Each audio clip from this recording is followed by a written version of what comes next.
All right, three things in 3 minutes. Let's get it. So, I've got two killer scripts for dealing with the most common buyer objections I'm hearing right now.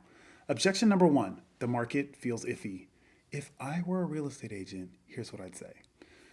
I totally hear that, but actually, your timing is perfect.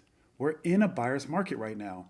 Inventory is rising. That gives us leverage to negotiate better prices, better terms, and seller credits to improve your payment.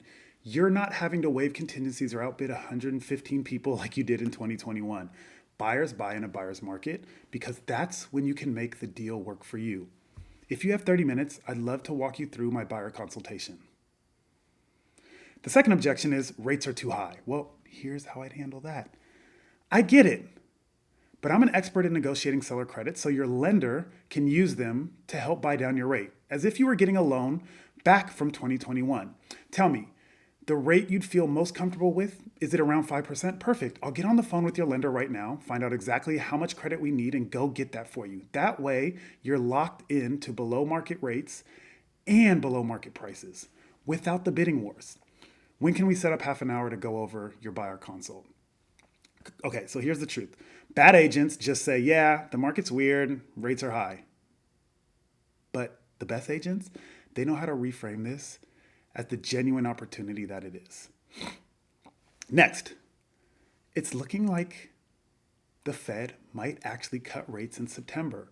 Inflation is still iffy for sure, but the job market is cooling, and that's exactly what the Fed's been waiting to see. So, traders now put the odds at a Fed rate cut between 90 and 95%. After months of waiting, it seems like it's finally happening. But let's be clear, the Fed does not directly set mortgage rates. Mortgage rates are based on the bond market, and that's driven by far more than just the Fed's decisions. We have recession fears, investor sentiment, employment data, inflation, a lot more than the Fed.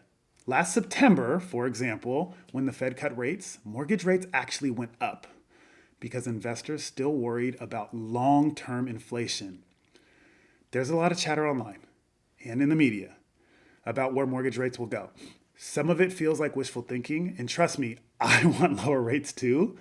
But I also want to be realistic about how murky things are right now. Tariffs, inflation, jobs numbers, political stresses, the monetary policy we're seeing are all interacting in new and unpredictable ways. And finally, let's talk about rates. As happened leading up to the Fed rate cut last year, mortgage rates have improved. They've improved in anticipation of. So we've seen rates fall from roughly 6.75 just a couple weeks ago to around 6.5 today. That's a 30-year fix nationally. That's amazing. That's the best rates that we've seen in 10 months. If you are someone like me who is big on VBRs, valid business reasons to reach out to clients, this is definitely a good one. It's time to talk to folks about what's happening and provide them some value and some strategy. All right? Reach out to your clients. Y'all got this.